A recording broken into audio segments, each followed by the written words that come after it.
Hi, good morning, everyone. Thank you so much for joining us this morning for this session on reclaiming agency in international media. My name is Dr. Myriam Francois. It's my pleasure to be here with you.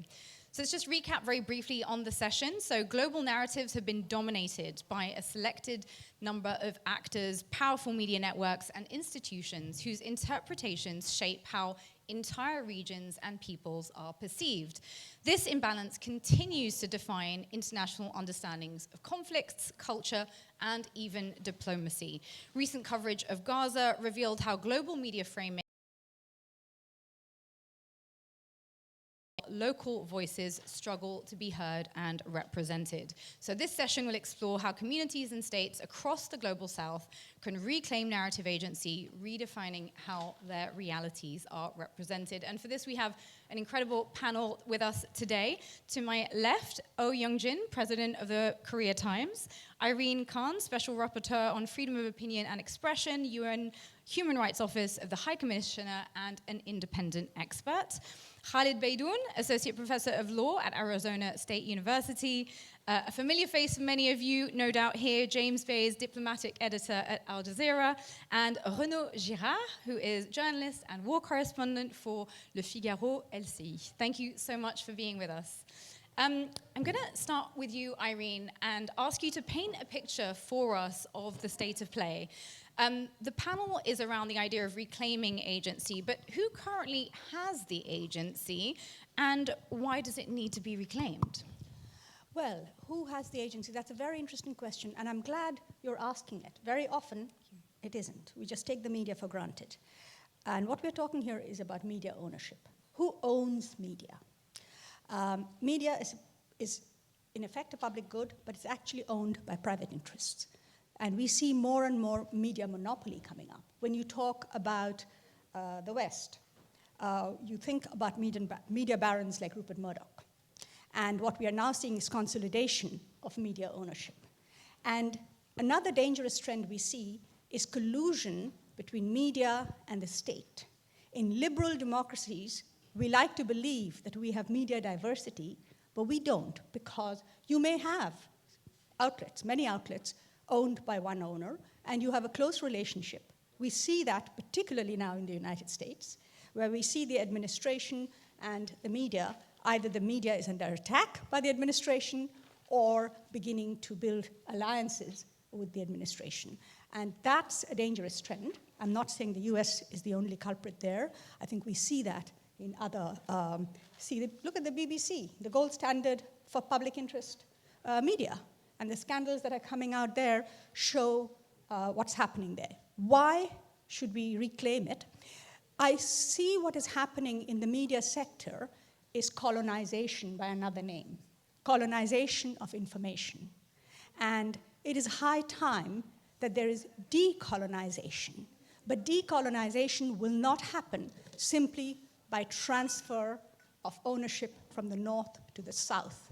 I come from the global south, or the so-called global majority, and I know how little independence media has in the global south. So I think both sides have to step up. In the north, there must be recognition of the work that is done in the south. Gaza is a clear example where, as you know, Israel has banned access to international media, and local journalists working for outlets like yours, like Al Jazeera, but local journalists, freelancers, are putting their lives on the line to provide us with information. Where is their recognition? Doesn't happen.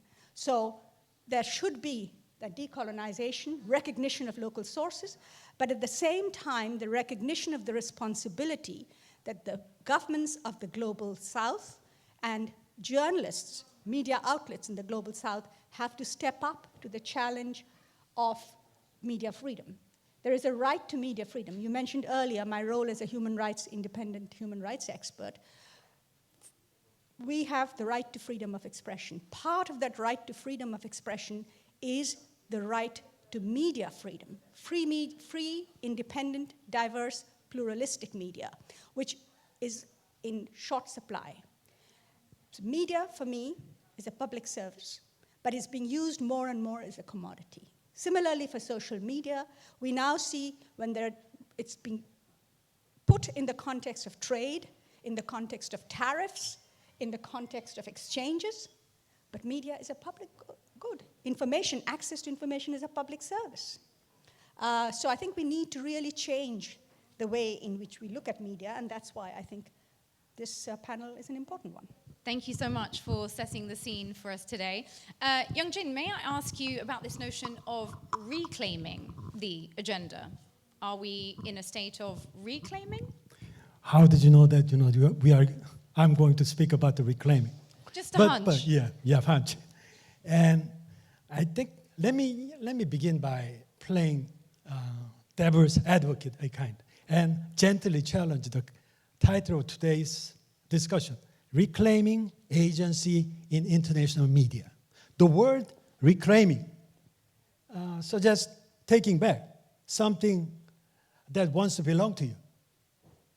But in reality, the Global South never truly had control over how it's portrayed globally. So there's nothing to reclaim because the agency was never theirs to begin with. And that's about the reclaiming part. And second, who controls global narratives? My neighbor was quite specific and eloquent about the explanation in that regard. But here's something, I might be repeating yourself from different perspective. It is inherently challenging for smaller, weaker countries to project their perspectives on the international stage. Powerful countries, by contrast, have long established media institutions that routinely frame narratives about regional global events. Even when those outlets may operate independently from their governments, they often take their national interest into account as they report. A point to make, it's important to remember that media is not separate from society. It is shaped by the society's own idiosyncrasies. Its way of thinking, its habits, its culture, everything that comes with. No matter how hard we try to be impartial, the media inevitably reflect strength, blind spots, based the biases of the society they come from. In that sense, the media end up mirroring a society's whims as well as their values. So how to beat this status quo and tilt the scale south?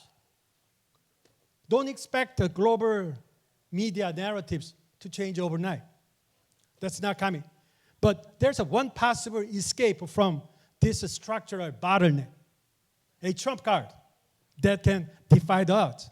Even when global narratives skewed or limited, media ultimately follow events. They respond to what happened. They are not the newsmakers. It's a messenger.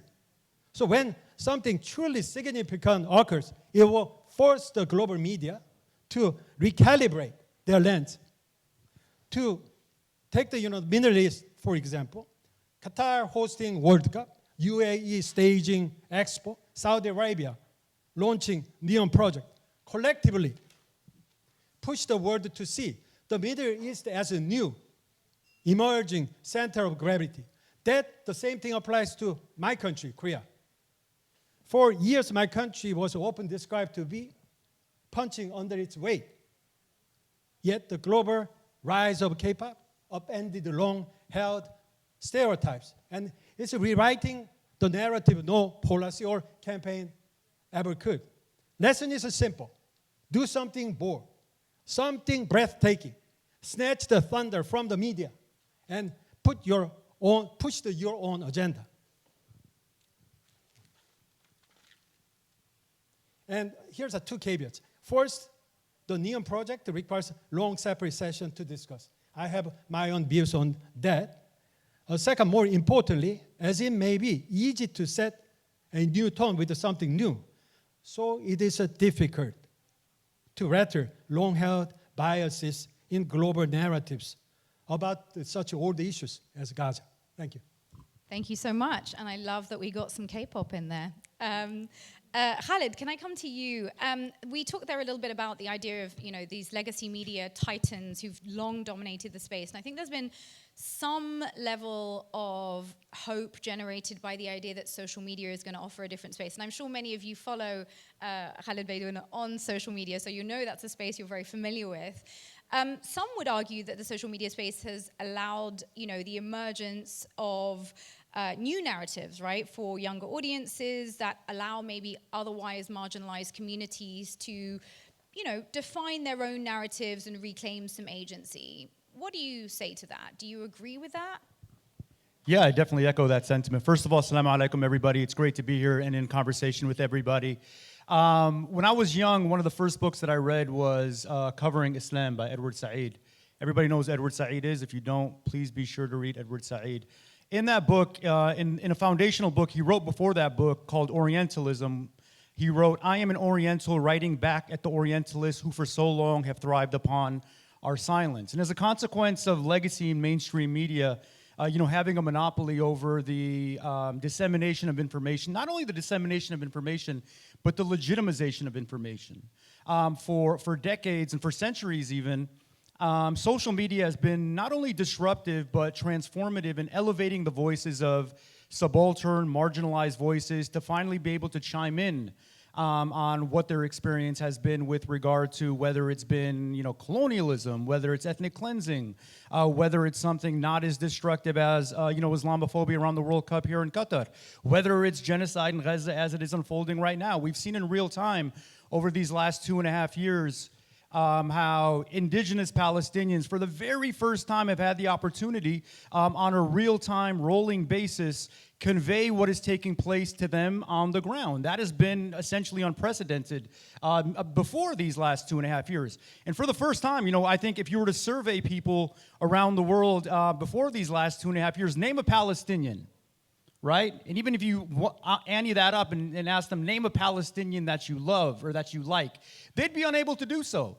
But as a consequence of Palestinians, that being the case study, the example I'd like to raise, finally having an opportunity, right, to sort of fight back against the mainstream legacy corporate media machine in ways that are unprecedented. People now know who Palestinians are. People now actually love and appreciate and revere and follow Palestinians, right, on the ground, who have had an opportunity to finally, not only have agency, but to existentially remake themselves in ways that are really revolutionary, entrenching and retrenching how white supremacist European American colonial forces have constructed and distorted the representation of Palestinians and native people for a long time. I'm a law professor, so I don't want to speak for too long, but I want to close from a quote from one of my favorite authors, Chinua Achebe, who wrote, "Until the lions have their own historians, history of the hunt will always glorify the hunter." And social media, even though imperfect and even though strapped with a lot of perils, has finally given an opportunity for people on the ground at the very bottom to finally convey and give voice to their stories in ways that are unprecedented and transformative. Thank you so much. James, I'm going to come to you. In October 2023, the then US Secretary of State, Anthony Blinken, urged Qatar to tone down Al Jazeera's Gaza war coverage, describing it as full of anti-Israel incitement. Irene already mentioned that in the UK, the BBC had been accused of political bias over its coverage on Gaza, and believe it or not, in both directions. How concerned should people be about the influence of politics on media freedom, not just in the context of this country, but of course globally, given these trends? Well, certainly Blinken didn't achieve what he wanted. Al Jazeera's teams have continued to report what's been going on in the region very, very bravely. Of the 260 media professionals killed in Gaza, 10 were from Al Jazeera. And sorry, so can you hear me? Oh, we'll do it louder. Let me just repeat that. Yeah. Al Jazeera did not tone down its coverage. It continued to report accurately and truthfully what was going on in Gaza throughout the war, and as the conflict still continues, because it hasn't ended. 260 media professionals died. 10 of them were from Al Jazeera, and I want to pay tribute to our colleagues. Al Jazeera's mission is basically what this panel is about, reclaiming agency in international media. I know it sounds odd from me, the white British guy, but Myriam, you've worked at Al Jazeera. It's like the United Nations of television if you come down the road to our headquarters in Doha. It's what we're about is trying to change the direction of the narrative flow. With regard to, I'm someone who has worked for 20 years for Al Jazeera. And Al Jazeera English celebrates its 20th birthday next year, Al Jazeera Arabic its 30th birthday. What I'd like to say or add is something from one of our correspondents in Gaza, because I've been working for Western media before I worked for Al Jazeera. I don't think it was as bad as it is now. Something has changed. It's got much, much worse. I covered, for example, the Second Intifada. I think I was able to report reasonably fairly and to be pretty critical of Israel, because at certain points I nearly died because of Israeli bullets, and I made that clear. When I spoke to Hani Mahmoud, one of our correspondents in Gaza, he shared my concerns. He said, we're better off telling our own story. We're able to report our own suffering, our happiness, our tragedies, our misery, our process of healing. He said he was appalled by the fact that when Netanyahu's whole press conferences, no one asks him about the killing of the journalists who'd be there. He's concerned about the health warnings that are put on all the coverage, saying no journalists have been allowed into Gaza, ignoring the work of the Palestinian journalists. He says they're doubting our credibility on the ground. And I think very importantly, he remarked to me that those legacy channels think Gaza's over. They think the war is over. And he said to me, it's not. The violence has not ended in any way. The volume has just been lowered a bit. James, thank you. Renaud, if I may. I want to ask you about the consolidation of media into the hands of fewer and fewer individuals or organizations. You've been in media for many years. You're a veteran. Studies of global media structures describe a continuing trend towards consolidation, with ownership and control now concentrated in fewer, larger groups. So in the US, for example, in the 1980s, around 50 companies controlled the bulk of mass media. By the 2000s, this had shrunk to roughly 6 giant corporations, controlling about 90% of mainstream media output. As a veteran journalist yourself, what impact do you notice when it comes to this concentration of media in the hands of a few? How does that manifest for you when you're out on the ground trying to tell these stories over the course of your career? So, what I would say, I would change the title to answer your question of the panel. I wouldn't say reclaiming agency in international media. I would say reclaiming nuance, shade, complexity in international media. What happened? 30 years ago, with the first 35 years ago, with the first Iraq war, okay, the first Gulf War, you had the phenomenon CNN. For the first time in the world, media, TV got more important than written press. You know, before TV was just following written press, but that got. So you had what I call the problem with TV is you cannot enter in too much complexity.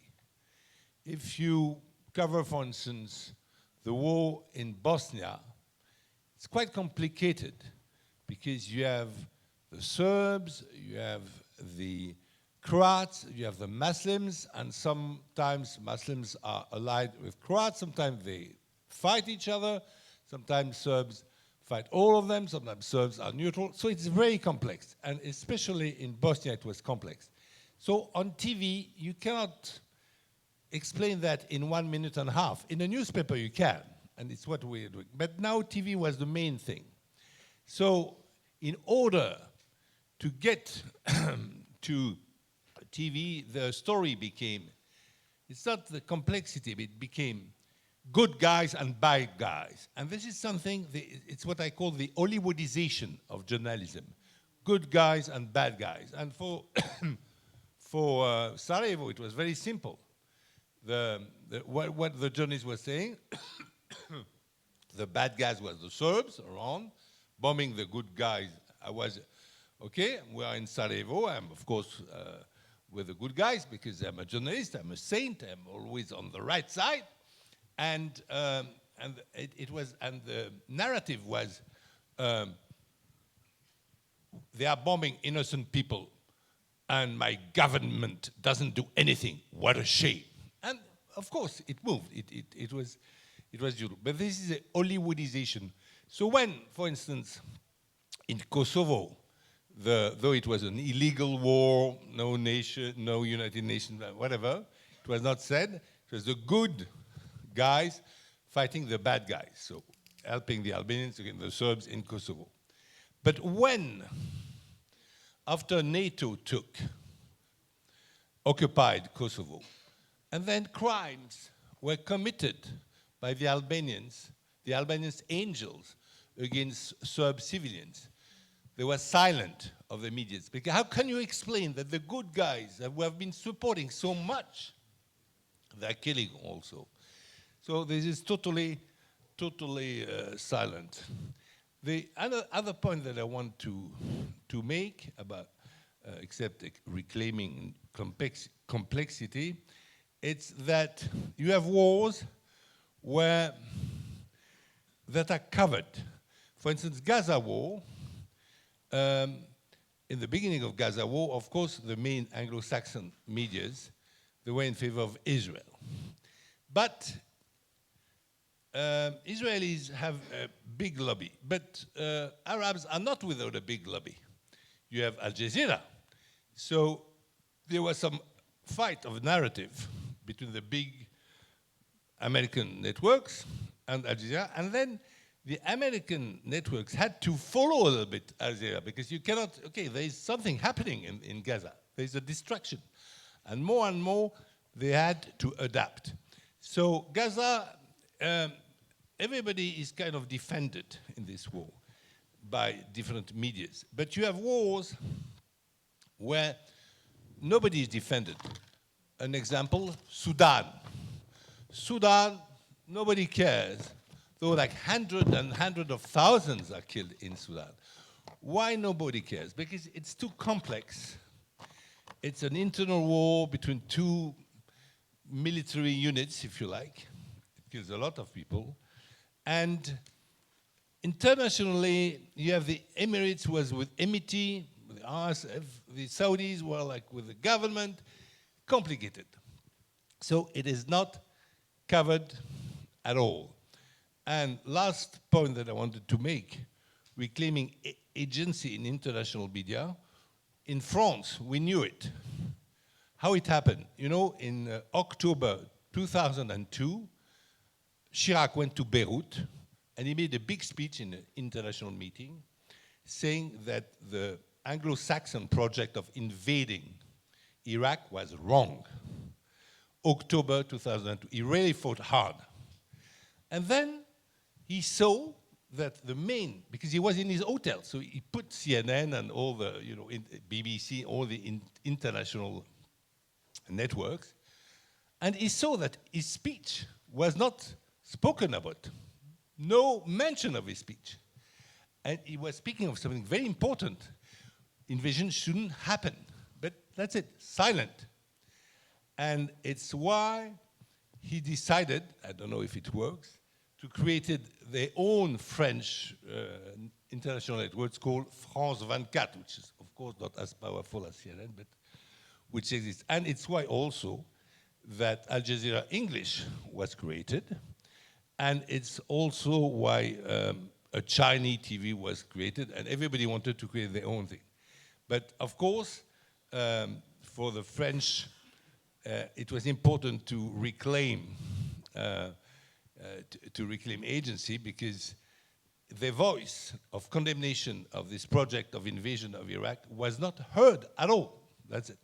That was my 3 points. Thank you, and it reminds me of the way in which Dominique de Villepin is also largely absent from the media, despite making some very interesting and divergent points from the majority of the French political class. Khaled, if I could pick up with you on this Hollywoodization concept, which our colleague Renaud is suggesting is removing some of the nuance, right, from our ability to understand things. But I guess one might push back and say we have a young generation on TikTok who are digesting information in 1 minute, 60 seconds, 90-second reels, and understanding complex issues maybe better than they have in other periods in time. What would you say to that? Yeah, I would say it's a blessing and a curse, to be frank with you. I think one of the benefits is there's greater access that people have, young people, marginalized people, underrepresented people, to be able to sort of like voice and amplify their narratives in ways that is unprecedented. But one of the negatives is, look, short form, really brief analysis does a disservice to very complex issues, whether it's Sudan, whether it's Gaza, whether it's electoral issues in France or the United States. Oftentimes only a survey, broad, superficial analysis does not render a literate, educated polity. And that's one of my critiques, is that even though we're at this moment, this convergence of this moment of greater access to media, we're also intersecting with a moment of anti-intellectualism as well, where young people don't have the depth and don't have the sort of like heft of understanding on really important issues. If I could say one thing about reclaiming agency in media, I'd be remiss not to mention the fact that even though I don't want to romanticize social media, right? The same development that we had with corporate media, the same, oligopolies and oligarchs and, monopolistic developments that have really gripped legacy media for a long time are now moving and penetrating into social media, right? You might have saw at Trump's inauguration that, the motley crew of social media oligarchs were lined up at the front of the inauguration. So now what you're seeing is considerable censorship, shadow banning, silencing of individuals such as myself who are trying to bring clarity and bring light to what's happening on issues that have been neglected for a long time. So this reclamation of agency in international media, comes with a very gray and pessimistic picture with the future of social media in many respects. Irene, yes. Irene, you want to come in, and then Young-jin, I'll come to you after that. Yes. I wanted to come in precisely. I'm glad, Khaled, that you said one should not romanticize social media. There's major problems. Social media has become the gatekeeper for your traditional media. People access news through YouTube, and what emerges in YouTube is algorithmic, right? So there isn't that choice of information as a reader. More importantly, you talked about big companies and the collusion we saw at Trump's inauguration. Do you know that Israel spent $50 million on a deal with Google's YouTube, X, and other ad platforms to deny the famine in Gaza? So there's very, very big money going into social media. So this idea of idealistic young people democratizing information, I think, is a myth. It's been blown out of the water by these big companies and their algorithms that control the minds of young people and old people to a point which we no longer know today what is true and what is false. And good traditional legacy media should be the fact checkers, instead of which, because of media ownership, they're also falling into that same trap.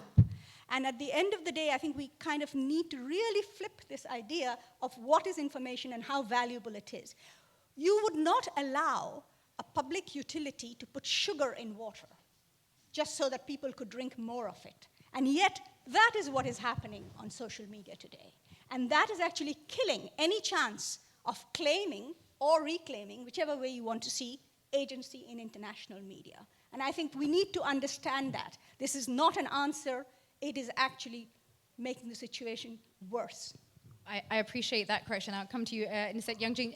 I happen to know this personally because I have a show on YouTube where we'll talk about Gaza, and halfway through an ad will come up telling us about how, poor Israelis are really struggling at this time, and please donate to this charity to support them, which is an interesting choice of ad in the middle of our programming.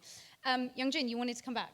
Yeah, I think I grabbed the microphone the before her, and I think she said what I wanted to say. But I think I wanted to go back to the basics of the social media. Number one, it's there's the TikToks, but there's a long forms as well, right? The short forms and there's a long forms. And in Korea, some of the most trusted the journalists are not from the legacy media. They're from the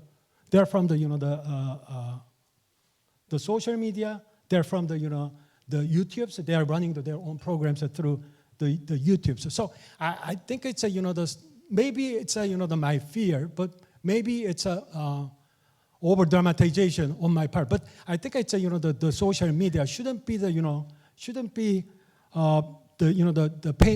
painted into corner as a something that is responsible for everything. I think it's an algorithm. I think it has its own purpose, and I think it serves the people's the preferences. When you check with the YouTubes and the algorithms they take you to the programs you prefer.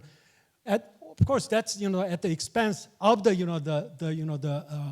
giving you all the only what you want. It's the challenging you on the part of the intellectual front. But still, I think the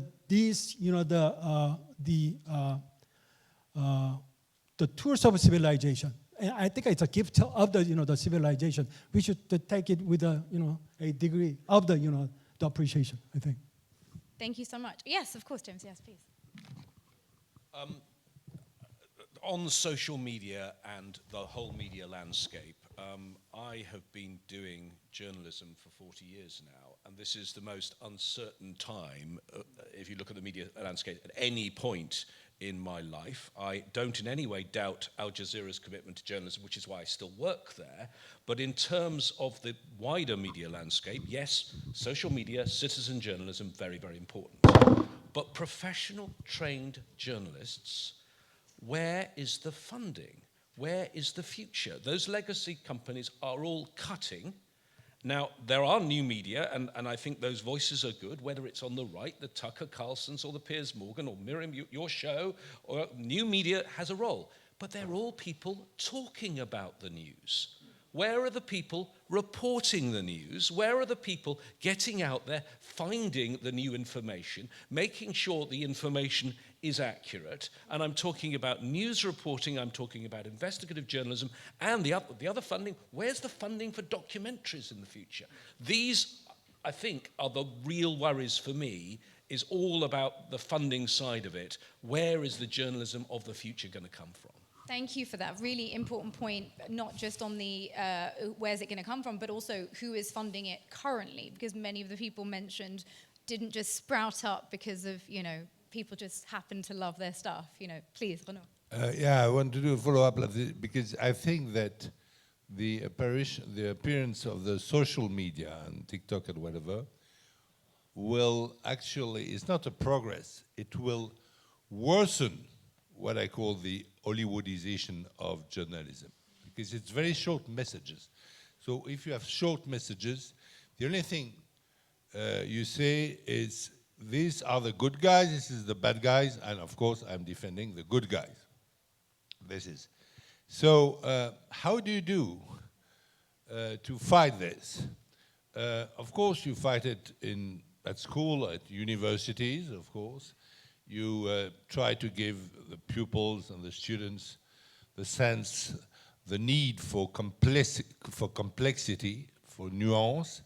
And actually the honor of international journalists, of journalism, is nuance. It's not ideology, it's shade, it's to try to apprehend the complexity. And so I think, like you, James, that it's very important that in our big countries, England, France, America, we still have some kind of public funded news. So of course you have in England the BBC. I'm not English, but I think the BBC is really one of the best. And I read it and I trust it. They make mistake. They made a big mistake on on Trump, but they paid for that. In France, we have France Culture, which try to go into complexity, and which is quite rising in ratings. In America, I don't know what is the situation in America. Maybe you can tell us, sir, because you live in America. And I remember Said it's a hot mess. And NPR, I think, was giving a very high quality information. I don't know if it's still funded or not, but I think they will still have a need for this kind of information. I believe there's plans to defund NPR. That's correct, isn't it? Or at least threats to defund NPR. Khaled, did you want to come back on something? Yeah, I mean, look, we don't got a lot of time, but I'd be remiss if I didn't say this. Like, we got to move beyond this sort of like mythic idea that legacy and mainstream media presently, but especially historically, was ever objective and neutral, right? The BBC, CNN, Sky News, Le Monde, all of these, these legacy media institutions have been complicit. Right? They've been complicit in not only ethnic cleansings, genocides, dispossessions, dehumanizations of people for a long time. Right? So this indictment, no offense, sir, but this indictment that social media is distinct in the fact that it's subjective and unprofessional, true, that's true. But so is legacy media for a long time, right? Whenever you picked up or turned on the television and watched these television outlets talking about Islam, for instance, it's guys that look like this, not like this. Right? And they had generally speaking, there was a specific concerted ideological objective to dehumanize Muslims for the purpose of perpetuating and justifying war. So look, I got my critiques of social media, and I think I'm here as a social media guy because I got a lot of followers, but I'm actually a law professor. But look, this notion that these institutions of record have ever been objective or neutral, or colorblind. One good benefit of social media is that you're finally hearing from voices who look like this, and like this, which wasn't the case when you turned on television for decades before. So I just wanted to say that. I'm from Detroit, so I got to bring some truth. All right, thank you, Detroit. I'm going to open up for questions. The mic, I think, is going to be roving around. Before we do, I'd love the panel to integrate something on the impact of AI on reclaiming narratives. I was interviewing a tech Silicon Valley guy recently. He was saying to me, the ads that we're going to be getting are going to be more and more tailored specifically to our individual psyches. And my understanding is that's also the direction of news. So if you think about disinformation as being specifically tailored to the psychology of each and individual viewer, where does that leave us as consumers of news when it comes to being able to decipher truth from falsehood when so much money is being pumped into this space? So a very light question for you on the panel here as we go around. Let's take some questions. So 1, 2, and 3 here. Do we have a mic? Do we have somebody? Yeah, please. Could you, gentleman at the front, gentleman there, and then the lady at the back. Thank you. Thank you so much. My question to Ms. Irene. First of all, thank you for being the voice of justice. My question is on behalf of the 1980 McBride report, which actually presents the imbalance for the information or global information flows. And as you know, 70% to 85% of the news produced by northern agencies.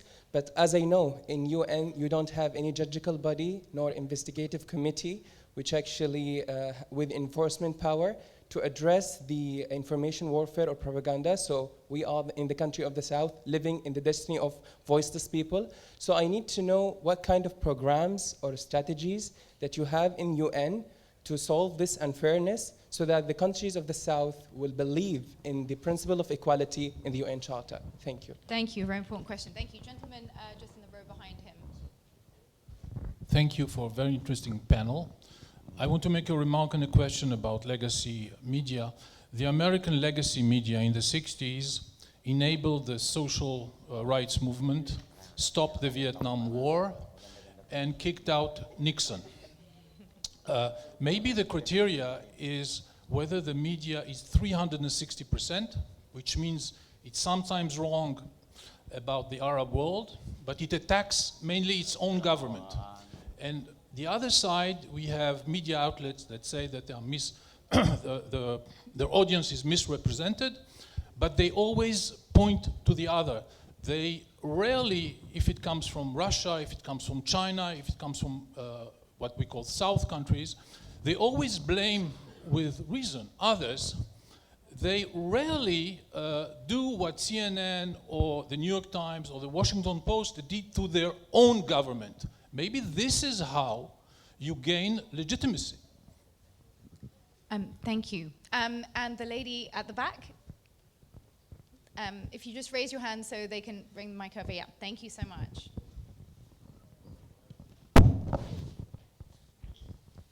Yes, I just wanted to ask, because right now we're in a forum that has global access and visibility, and we have veteran journalists and, you know, law professors and people who have access to, you know, the highest education and the widest range of circles. And yet we still hear things like nobody cares about Sudan, when there are a lot of grassroots journalists who are in Sudan, who are covering Sudan, who are deeply invested in Sudan, and somebody with access and accessibility and visibility and privilege to say that this is something that might be a little bit too convoluted when we invest so much time and energy in the mess that is in US politics, when it becomes international news that US politics and the civil issues in the US become something that becomes a global issue. Why is it okay for us to now say, well, Sudan is not clear enough? Well, neither is the US, neither is, and I'm coming as an American, I am saying that. So this is something that I think is, the question I think is, what responsibility does the media have to fight their own anti-Orientalism bias? Thank you. Thank you for that question. Well, Renaud, I'm going to throw that straight to you because I believe this one's for you.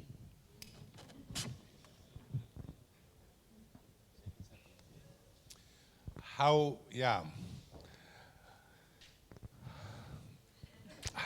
do we go to uncharted waters? We cover things. Yeah, I mean, it's media, you know. It's a little bit like in Roman, what we call in French les jeux du cirque, circus, you know, circus. And so it's true that American politics, for instance, it's much overcovered. I mean, everybody is watching it, and yes, it's important, but you know, other things also are important. But it's true that the commercial medias that have to have better ratings than other medias, they need a good circus. And this circus of a old Biden and then Trump coming back and, you know, being almost killed and fight, and all this circus was good TV, was good show, and it's why people like it. So it's why you have to have I think that you have to have medias that are not driven by ratings, that are not driven by, okay, I want to give a better circus to watch than others. And because even like, sometimes I'm amazed that the BBC, they are following the commercial networks on stories that are not very interesting, because there's so much interest in the commercial rating. So it's why I think that a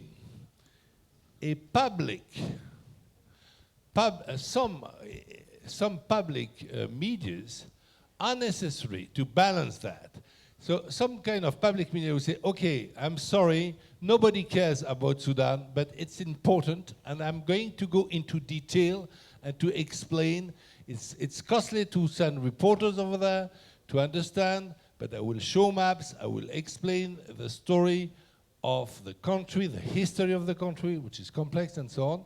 So I don't think there is any other answer to your question that good public institutions, I quoted some in France or otherwise, because otherwise, and I don't believe at all that social networks will help us in this matter, because social networks, they do love circus.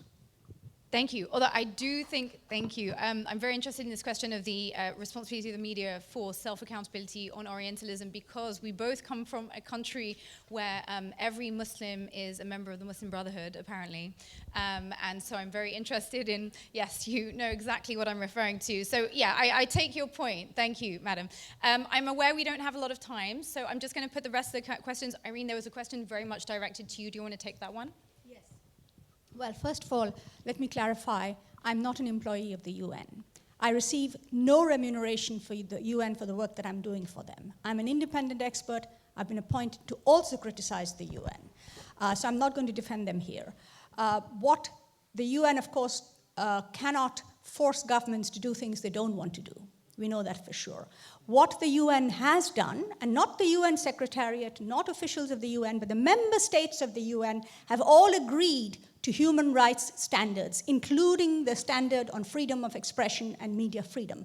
And those governments must now be held accountable by their own people as well as by the international community to respect those standards when it comes to media. There is no value in transferring censorship or bias from the North to censorship and bias in the global South. That is not what we want. We talk about Islamophobia, but let me also talk about misogyny that is now very apparent on social media in particular, but also in media, LGBTQI issues. Discrimination in so many different forms have become the norm. And that is why we, the people, have to hold our governments to higher standards. And governments, if they want to fight this disrespect or distrust in information, have to be honest themselves. Public information. I wrote the first report on disinformation in the UN human rights system, and I found that the biggest source of disinformation is actually governments. And people don't trust their own governments. And lack of trust is creating a lot of problems with media and in social media. How do you rebuild trust? That's what governments should be thinking about. And invest in users. Digital media and information literacy is being taught in some countries in elementary schools, in Finland, for example. And I think they're doing it right. It should be alongside math and science. Children should be taught about information and how valuable information is. We're living in the information age. And we are being manipulated by social media platform owners. We are being manipulated by media owners. We, the users, the readers, we have to be empowered. Reclaiming agency lies with us. We should now be engaging on it, and I would encourage all governments. I know Qatar has a great interest in education. Qatar could perhaps take leadership here about putting digital media and information literacy in national curriculum. Irene, thank you so much. We're unfortunately very close to ending the panel, so I'm going to give everybody a chance to share some final thoughts, particularly maybe on this question you've raised of, are governments interested in having educated populations or controlled populations? I don't know. Make your own mind up on that one. Over to you, Young-jin. First of all, I think as with any matter, there's two sides of the coin. It's something good, something bad. I think we should take those benefits as well as dangers with the sense of a great degree of sensibilities. And about that, one remark my law professor friend talked about. It's like the legacy media's being complicit in all the crimes in the past. I do have reservations about your claim because, as I said, the media is a part of the society.